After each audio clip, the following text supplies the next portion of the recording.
부터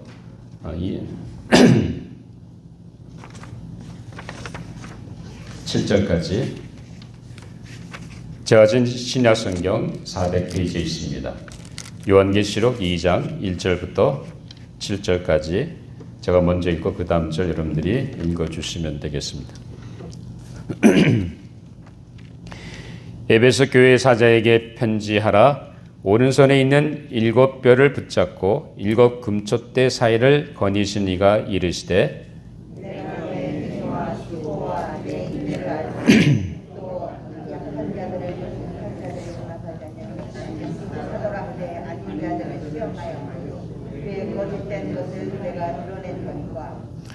또 내가 참고 내 이름을 위하여 견디고 게으르지 아니한 것을 아노라.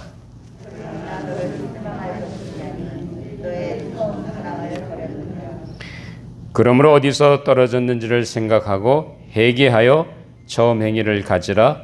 만일 그리하지 아니하고 회개하지 아니하면 내가 내게 가서 내 촛대를 그 자리에서 옮기리라.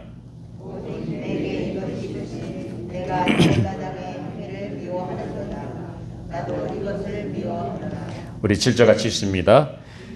이긴 자는 성령이 교회들에게 하시는 말씀을 들을지어다.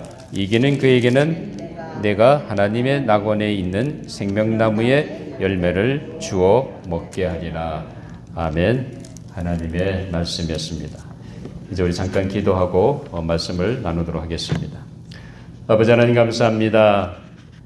변함없이 저희들을 인도하시고 함께 하신 하나님 정말로 감사합니다. 지나간 한 주도 여러 가지 어려운 일들이 있었지만 그럼에도 불구하고 우리에게 건강한 모습으로 주님 앞에 나와 예배드릴 수 있도록 은총 주시니 감사합니다.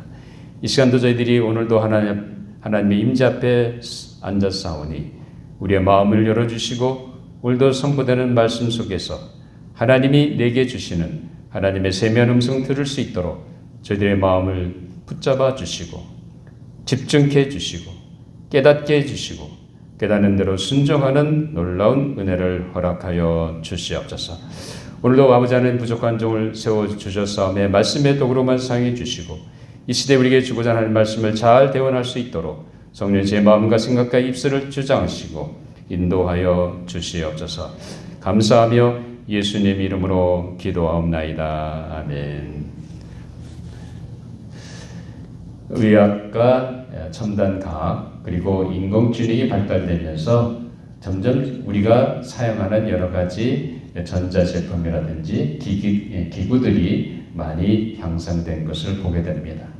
그래서 우리는 현대 문명의 이 길을 통해서 많은 편리함과 도움을 받고 있는 것이 사실입니다.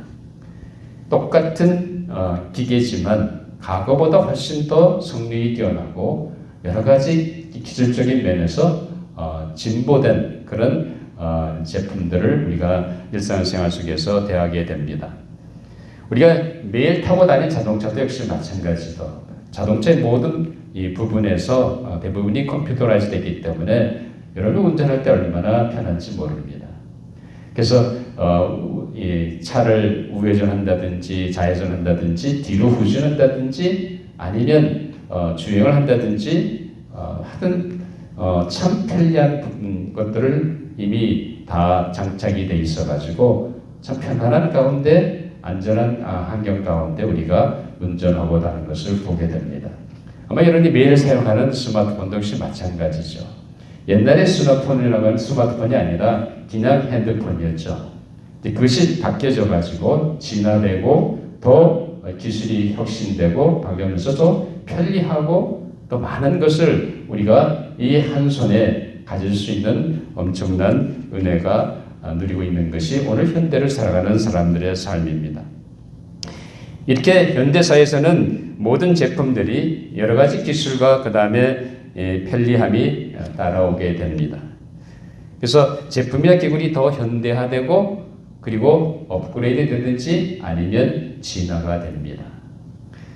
그런데 하나님을 믿고 예수 그리스도를 믿고 따르는 신앙생활이 시간이 흘러가면서 그 신앙의 깊이가 있어야 되는데 그렇지 못한 모습을 종종 우리는 보게 됩니다. 당연히 이 정도 신앙생활 했으면 이제 내 신앙이 업그레이드 돼야 되는데 업그레이드 되는 것이 아니라 도리어 죄 가운데 빠진다든지 신앙의 활력이 떨어진다든지 아니면 내 신앙이 세속화되는 것을 보게 됩니다. 여러분 1세기 초대 예루살렘 교회가 태동되었을 때에는 적어도 그 당시 예수님을 믿고 따른 사도들과 제자들의 삶은 어떠했습니까?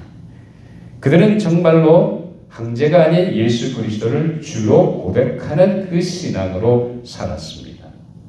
그것은 결국 자기의 생명을 걸고 나아가는 믿음의 삶이었습니다.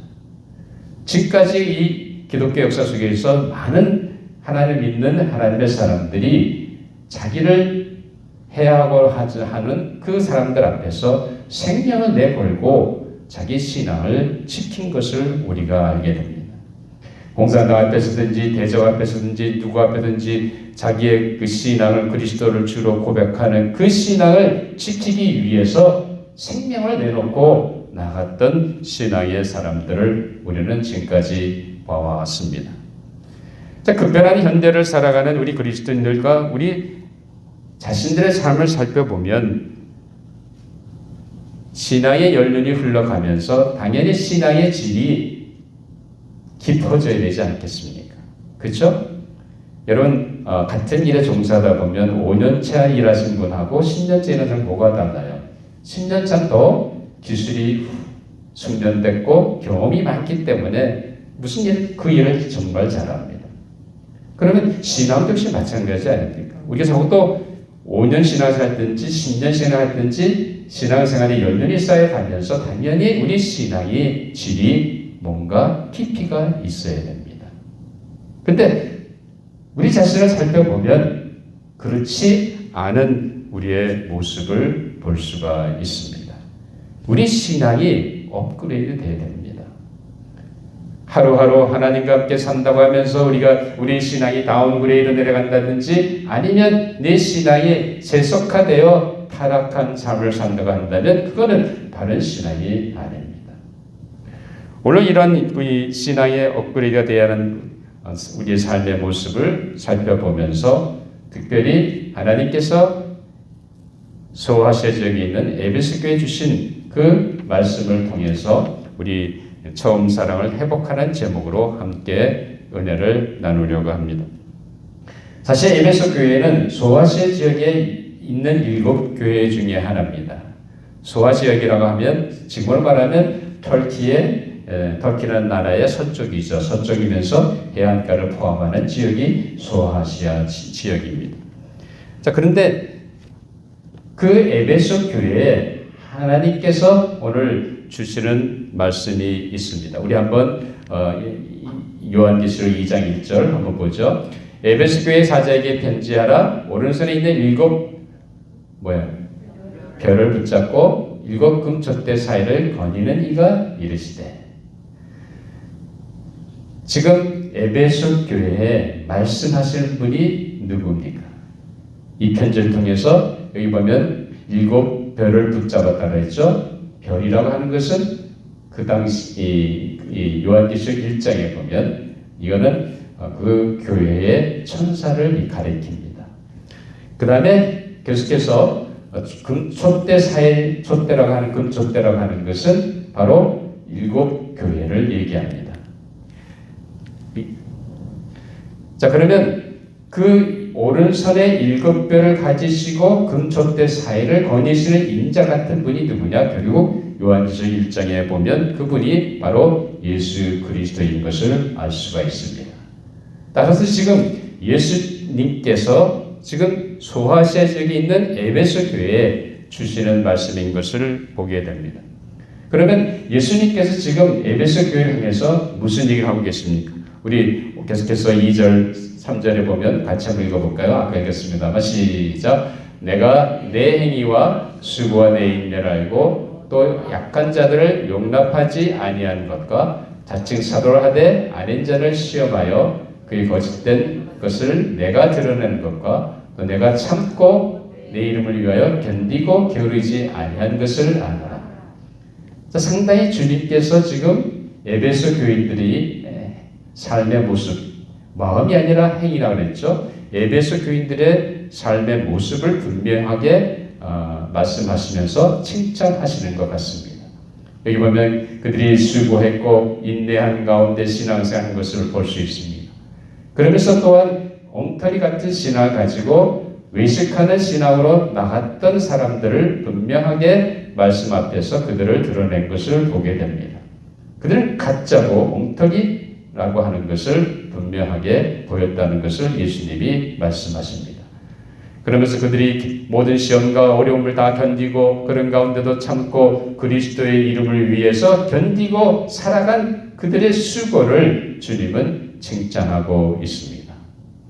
자, 그 다음에 계속해서 여러분들 이 6절에 보면 또 예수님이 무슨 얘기 하신다면 오직 내게 이것이 있으니 내가 니골라 당의 행위를 미워하는도다. 나도 이것을 미워하노라. 과거 니골라라고 하는 것은 사도행전에 나오는 분의 얘기입니다만 그 당시 잘못된 사상을 가지고 교인들을 교육하려고 했던 무리들이었습니다. 자, 그들이 잘못된 것을 분명히 이들이 알고 그들을 미워하고 그들의 행위에 동참하지 않았다는 것을 주님은 칭찬하시고 기뻐하셨습니다. 자, 여러분 생각 어떠세요? 주의 그리스도의 이름을 위해서 수고를 아끼지 않고 게으르지 아니했던 삶을 살았던 에베소 교회 성도들입니다. 그들의 수고와 열정을 주님은 인정하셨습니다. 그리고 엉터리 같은 신앙의 사람들을 분명하게 그들이 잘못된 것을 가리키고 나갔습니다. 그리고 잘못된 걸 이끌려가는 것을 분명히 그들이 막은 것을 보게 됩니다. 적어도 그렇다 한다면 에베소 교회 성도들은 어떤 성도들입니까? 괜찮은 성도들 아니에요? 한번 여러분의 삶과 비교해 보세요. 만약 내 신앙생활과 에베소 교회 성도의 삶을 비교해 본다고 한다면 어떻다고 생각하세요? 아니면 아예 에베소 교회하고 조지아 장로교회 비교한다면 어디가 더 나을 것 같아요? 우리 교회가 더 낫습니까? 아멘? 희망사항입니까? 사실입니까? 어쨌든 간에 자, 에베소 교회하고 자, 우리 교회를 비교하는 것이 중요한 게 아니고 에베소 교회 성도들의 삶은 적어도 우리가 볼 때 괜찮은 성도들이었습니다. 괜찮은 교회였습니다. 분명히 그리스도의 이름을 위해서 수고하고 그리고 니고달락의 그런 이 엉터리 같은 사설에 휩쓸리지 아니하고 오직 복음 위에 서서 나갔던 아주 귀한 성도들입니다. 그러니까 당연히 칭찬받는 게 당연할 텐데 그런데 오늘 본문에 보니까 예수님은 그런 에베소 교회를 향해서 무슨 얘기를 하십니까? 책망하고 계신다는 사실입니다. 우리의 생각에 볼 때는 분명히 그 교회가 힘있게 수고하고 열매를 맺고 그 다음에 게으르지 아니하고 주님의 이름을 위해서 헌신했던 그 삶을 본다고 한다면 당연히 칭찬받고 인정받아야 할 텐데 예수님은 그렇지 않았습니다. 우리 한번 4절을 보면 그러나 너를 책망할 것이 있나니 너의 처음 사랑을 버렸느니라. 다 좋은데 뭐가 문제가 있습니까? 오늘 주님께서 분명하게 에베소 교인들이 삶에 보면 정말 괜찮은 것 같은데 예수님이 보는 눈은 다르다는 거죠. 뭐가 문제가 있습니까? 분명히 그들이 처음에 예수 그리스도를 만나서 주님을 사랑했던 그 사랑이 이제 더 이상 그처럼 예수님을 사랑하지 않는다는 사실입니다. 분명히 예수 그리스도를 믿는 삶의 모습이 거기 있습니다. 수고하고 열정을 가지고 또 게으르지 않아 주님의 이름을 위해서 뭔가 하고 있습니다. 그런데 처음에 그들이 예수님께 드렸던 그 사랑이 식었다는 거예요. 처음에 주님 앞에 드렸던 그 사랑을 지금 드리지 못하고 있다는 사실입니다. 그것을 주님이 오늘 책망하고 있습니다. 여러분 그들이 예수를 만났을 때 사랑했던 그 사랑을 계속 유지하는 것이 아니라 어떻게 살았습니까? 여러분의 삶은 어떻습니까?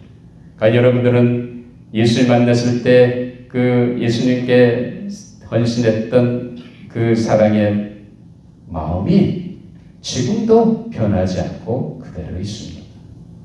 오늘 예수님께서 분명하게 우리에게 물으시는 것은 다른 것이 아닙니다. 첫사랑을 회복하라는 거예요.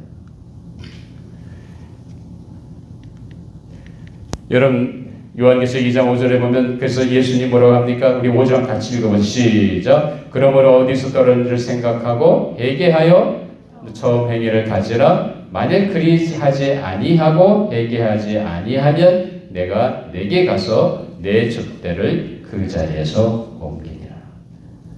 주님은 지금 엄한 경고의 말씀을 주고 계십니다. 왜 무엇 때문에 네가 그 처음에 드렸던 그 사랑을 예수님 앞에 드리지 못하고 지금 그거를 회개하라는 겁니다. 그리고 다시 그 처음에 드렸던 주님의 사랑을 회복하고 그 사랑으로 신앙생활을 살라고 예수님은 말씀합니다.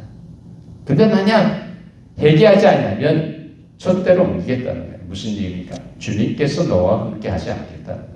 주님께서 너희 교회와 함께 하지 않겠다는 엄한 경고의 말씀입니다. 사랑하는 여러분, 처음에 예수 만났을 때 열정적으로 신앙생활 하다가 어느 순간인가 여러분의 신앙생활이 나태해지고 신앙생활의 활력이 사라지고 신앙생활이 힘이 들고 피곤해지지 않았었습니까? 못 되는 걸 있다고 생각하세요. 우리는 자꾸 우리 신앙생활을 어떻게 하랍니까? 하나님 앞에 인정받고자 마치 바리새인들이 하나님 앞에서 자기들이 거룩한 것처럼 주장하는 것처럼 거룩을 위해서 살았던, 그래서 결국 의식에 빠졌던 바리새인 같은 신앙생활을 살기 때문에 그렇다는 사실입니다. 여러분들이 주님을 믿고 산다고 하는 것은 어떤 겁니까? 주님을 믿고 산다고 하는 것은 은혜로 살아가는 것이지 그렇지, 내가 교인이니까, 내가 예수 믿는 사람이니까, 내가 교회 재직이니까 그래도 내가 교회 가야지, 그래도 내가 성경을 읽어야지, 그래도 내가 기도하는 게 당연한 거 아니야? 만약 여러분들이 내가 내 신앙생활을 의무나 책임감으로 한다고 한다면 결국 그것은 율법적으로 신앙생활을 하는 겁니다.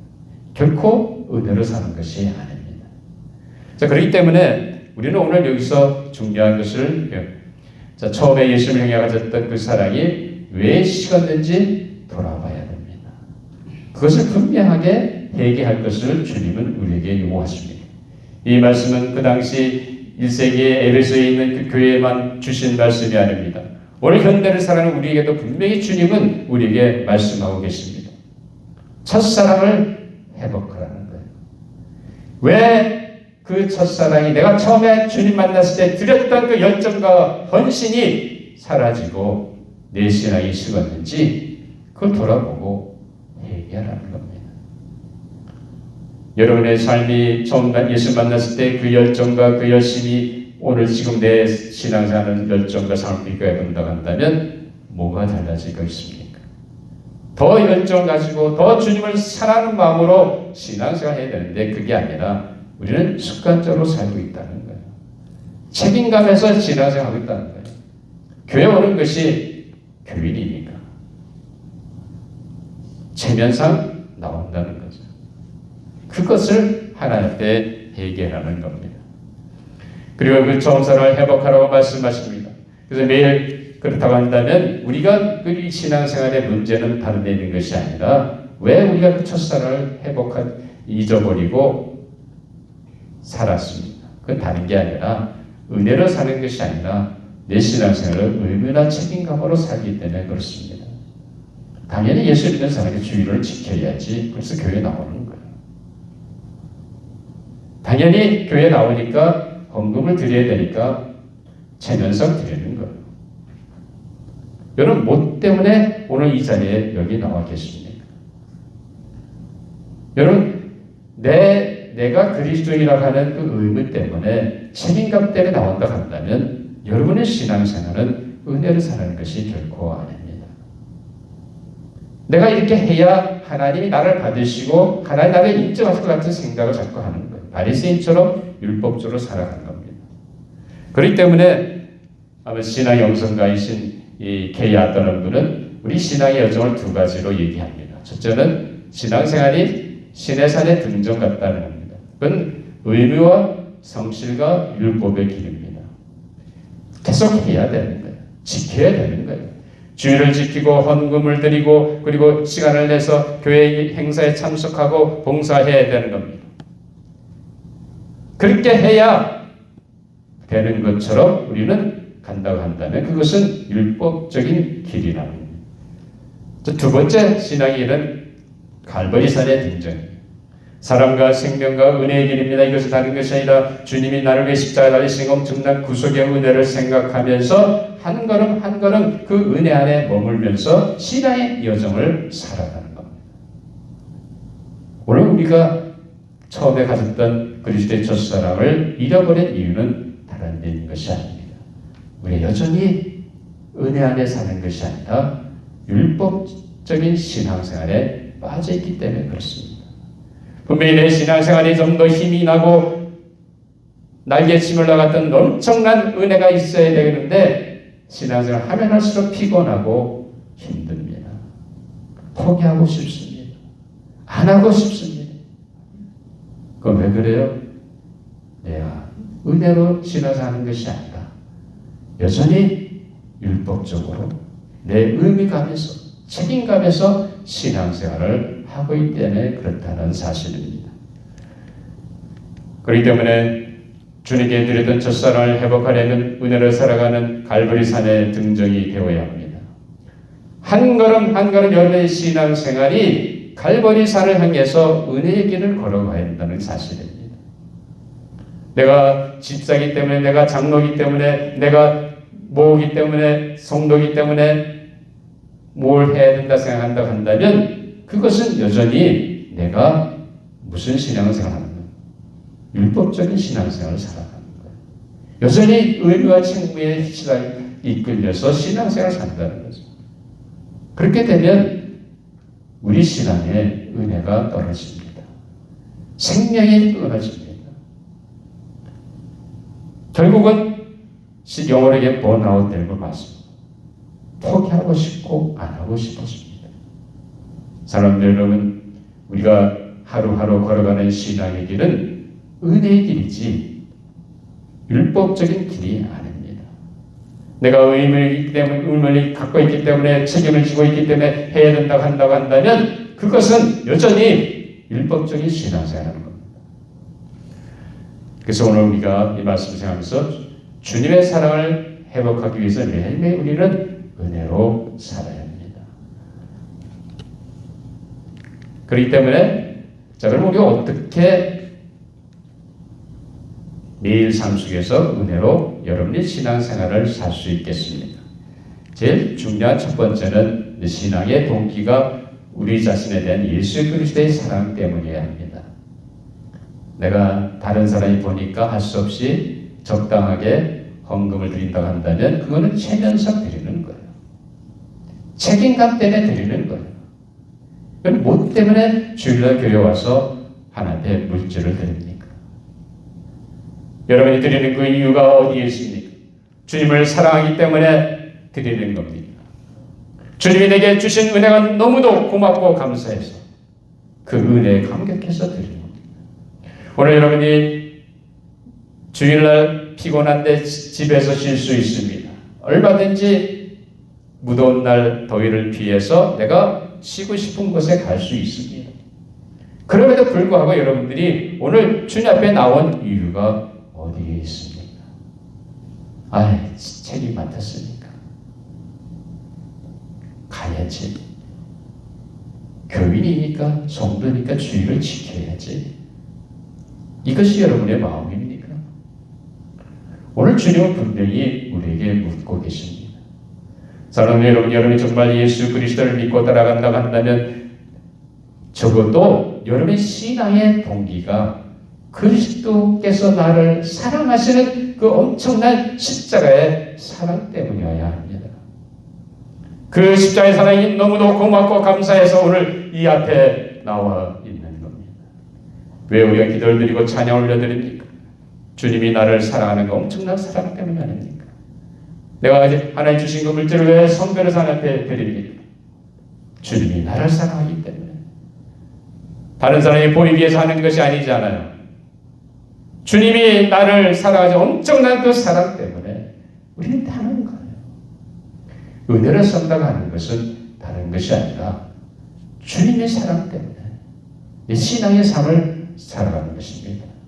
목사님 매일 아침 6시, 저녁 10시에 기도하는 거 억지로 한다고 한다면 그거는 무슨 신앙이에요? 율법적인 신앙이에요. 주님이 나를 사랑하기 때문에 그 사랑이 너무도 고맙고 감격해서 시간을 드리는 거예요.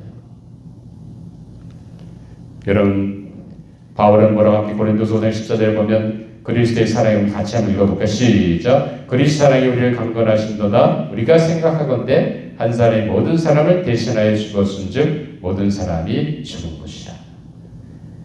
그리스도의 사랑이 누구를 강건해요? 바울의 마음을 강건합니다. 바울이 행하는 모든 신앙의 얘기는 바로 그리스도께서 자기를 사랑하신 엄청난 그 십자가의 사랑 때문에 한다는 거예요. 그래서 계속해서 그는 그 다음 절에서 뭐라고 얘기합니까? 같이 읽어보죠. 시작. 그 모든 사람을 대신하여 죽으심은 살아있는 자들 하여금 다시는 그들 자신을 위하여 살지 않고 오직 그들 대신하여 죽었다가 다시 살아나신 이를 위하여 살게 하려 합니다. 나를 위해서 자신을 희생하셔서 십자가에 엄청난 구수의 사랑 주신 그 주님을 생각한다면 그 주님을 위해서 산다는 거죠. 은혜로 사는 신앙생활은 어떻게 시작이 됩니까? 주님의 사랑 때문에 시작이 되는 거예요. 내가 주님을 사랑하기 때문에 주님께서 나를 위해서 드려진 엄청난 십자가의 그 사랑을 내가 깨닫고 나갔기 때문에 우리는 그 사랑 때문에 신앙생활을 산다. 그렇게 산다고 한다면 여러분 이제 은혜의 삶을 살고 있는 겁니다. 내가 이것을 해야지 의미가 하면서 억지로 한다고 한다면 여전히 우리는 율법적인 삶에 빠질 수밖에 없습니다. 그러나 어느 순간인가 첫사랑을 다시 잃어버리고 우리의 신앙이 해이해질 수밖에 없습니다. 순간순간마다 뭐 때문에 해요? 주님이 나를 위해 주신 희생. 주님이 나를 위해서 자신을 아낌없이 십자가에서 희생하신 엄청난 십자가의 그 사랑을 우리는 깨닫는다고 한다면 그 사랑 때문에 드리는 거예요. 그 사랑 때문에 주의를 지키는 거예요. 그 사랑 때문에 하나님 앞에 나와 예배드리고 찬양 올려드리고 기도하는 거예요. 이런 은혜가 우리 모든 성도의 삶 가운데 있게 되기를 주님의 이름으로 축원합니다. 그래서 우리가 십자가의 사랑 때문에 신앙한다면 우리의 삶이 시작이 됩니다. 두 번째 중요한 것은 우리 어떻게 은혜의 삶을 살습니까? 나의 나된 것은 바로 하나님의 은혜임을 고백하고 감사함으로 살아가는 삶입니다. 여러분 지금까지 여러분 인생길을 돌아본다고 한다면 누구의 은혜입니까? 하나님의 은혜인 거예요. 여러분 자녀를 낳고 자녀가 잘 되고 지금까지 내가 건강하게 이 시간까지 살게 오게 하신 것은 하나님의 전적인 은혜였습니다. 오늘 여러분들이 이 자리에 앉아 있는 것도 이곳에 있게 된 것도 하나님의 은혜입니다. 이 은혜를 우리는 어느 한순간도 잊어서는 안 됩니다. 우리는 어느 한순간도 하나님의 은혜 없이 살 수 없는 존재들입니다. 그렇기 때문에 순간순간마다 우리는 하나님께서 오늘 나아된 것은 하나님의 은혜라는 것을 고백하고 감사함으로 살아야 됩니다. 우리는 어느 한순간 하나님의 은혜를 사셨기 때문에 우리는 이 시간까지 내 인생길을 인도하시고 함께 하신 놀라운 그 은혜를 기억하고 살아야 됩니다. 때로는 힘든 일도 있었습니다. 때로는 좀 어려운 일도 있었습니다. 때로는 정말 좌절하는 그 순간도 있었습니다. 그러나 여기까지 인도하신 것은 하나님의 은혜였습니다. 이것을 믿는다고 한다면 우리는 순간순간마다 은혜를 살 수 있는 엄청난 은혜가 주어진 줄 믿습니다. 자, 바울은 뭐라고 고백하는도 전서 15장 10절에 같이 읽어보죠. 그러나 내가 나에 된 것은 하나님의 은혜로 된 것이니 내게 주신 그 은혜가 헛되지 아니하고 내가 모든 사도보다 더 많이 수고하였으나 내가 하는 것이 아니요 오직 나와 함께 하신 하나님의 은혜로다. 나의 나 된 것은 누구의 은혜라고요? 하나님의 은혜랍니다. 이것이 사도 바울의 고백입니다. 이 고백이 여러분의 삶의 고백이 되기를 주님의 이름으로 축원합니다. 은혜를 산다는 것은 다른 것이 아니다. 지금까지 내 인생길에 내가 오늘 나의 이기까지 온 것은 하나님의 은혜인 것을 고백하고 그 하나님의 은혜 깨닫고 그 하나님한테 감사하며 사는 삶이에요. 그런다고 한다면 우리는 분명히 주님께 드렸던 그 첫사랑 가지고 여전히 변함없이 주님 앞에 아름답게 쓰임받게 될 줄 믿습니다. 자, 그러면 사무엘 선지자는 사무엘상 7장 12절 블레셋 군대를 다 물리치고 나서 무슨 일을 했냐면 함께 같이 읽고 시작. 사무엘이 돌을 취하여 미스바와 센 사이에 세워 이르되 여호와께서 여기까지 우리를 도우셨다고 그 이름을 에베네셀이라. 에베네셀이라는 것은 이 시간까지 하나님께 나를 도우셔서 여기까지 오게 하셨다는 엄청난 신앙의 고백입니다. 사무엘과 이스라엘 백성은 그 고백을 한 겁니다. 오늘 나의 인생길에서 오늘 나 된 것은 다른 것이 아니라 에베네셀 놀라운 하나님의 은혜 때문에 있는 줄 믿습니다. 이 은혜를 기억하고 순간순간마다 하나님께 감사함으로 말미암아 은혜의 삶을 이어가시는 우리 모든 조지아 장로교회 성도 여러분 되시기를 주님의 이름으로 축원합니다. 자, 세 번째 어떻게 우리가 은혜를 살겠습니까? 하나님의 은혜가 필요한 존재임을 깨닫고 하나님의 도우시는 은혜를 구하는 삶을 사는 겁니다. 여러분, 우리가 신앙생활을 한다고 하면서도 때로 힘든 일이 많이 있습니다. 여러분들이 이제 어느 곳에 가든지 퍼블릭 장소에, 공공장소에 가서 복음을 전하는 게 쉽지가 않습니다. 그리고 어떤 자리에 있든지 내가 공공장소에서 기도한다는 것도 쉬운 일이 아닙니다. 전도를 말할 것도 없죠. 뿐만 아니라 동성애자나 동성애 결혼에 대한 것도 우리가 함부로 말을 할 수가 없습니다. 세상은 점점 우리 그리스도인이 사는 삶의 입지가 좁아집니다. 더군다나 모슬림의 인구가 점점 팽창하고 있습니다. 다종교 인구가 팽창하고 있습니다. 이런 가운데 우리 그리스도인이 설 수 있는 자리는 결코 많지가 않습니다. 점점 우리의 삶은 좁아지고 있습니다. 이런 시대에 우리는 뭘 붙잡고 살겠습니까? 딱 한 가지 뭐예요? 때를 다 도우시는 하나님의 은혜인 줄 믿습니다.